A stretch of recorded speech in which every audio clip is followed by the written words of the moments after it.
Action. Oh, binti wa kichanga. Oh, ninajua kujipamba. Ah! Wow. So beautiful. Mambo. Mambo mdada. Jamani. Kwanza mnaelekea wapi watoto siku kama huu hapa? Alafu mda mwenyewe si mnajua wauni wengi nini? Hamuogopi jamani kutembea night kama hivi? Alafu watoto wazuri, alafu watoto wa kike peke yenu. Sikia sasa. Mimi sitaki nipoteze muda. Unajua nimetoka zangu hivi, sio kama nilivaa miwani, nilikuwa na kuangalia yani. Nimetoka hivi yani kukuelewa yani moja kwa moja direct. Pensa mmoja ambaye ametulia hivi. Swaga za Kijerumani, pigo za Kisouth, na masandawana. Alafu lafudhi ya kibongo.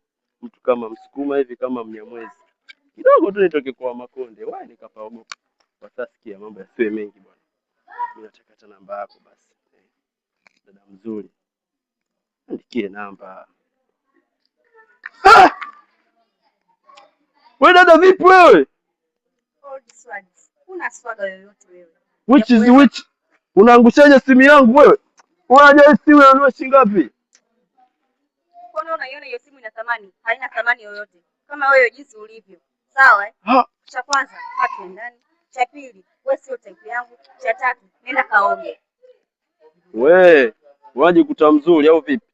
Wanawake wasokwa na shepu kwanza mgeti wa selo. Mnajaza. Sikia sasa. Hebu achana na mimi kwanza wewe. Dadake vipi? Unapoonekana kwanza mtoto fulani umetulia vitu vya Mario, vitu vya Harmonize. Na mimi ndio vitu vyangu. Hapa tu penye shobo zangu tu si unajua tena kibongo bongo. Mtoto nimekuelewa, hebu kwanza geuka. What nachoka mimi. What is which? Dadangu sikia sasa. Mbona unaona kwa kama huyu? Unajua mimi nimekuelewa bwana Hatuwezi afu mimi kama nimekukubali fulani hivi.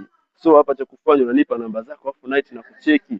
Tunabonga au unaonaje? Hebu chukua simu yangu basi jamani dadake. Wewe kwanza sio vitu vyangu. Hii ni maajabu. Which is the which? Una muone vile. Mama yangu we. Leo kazi ninayo. Nachoka.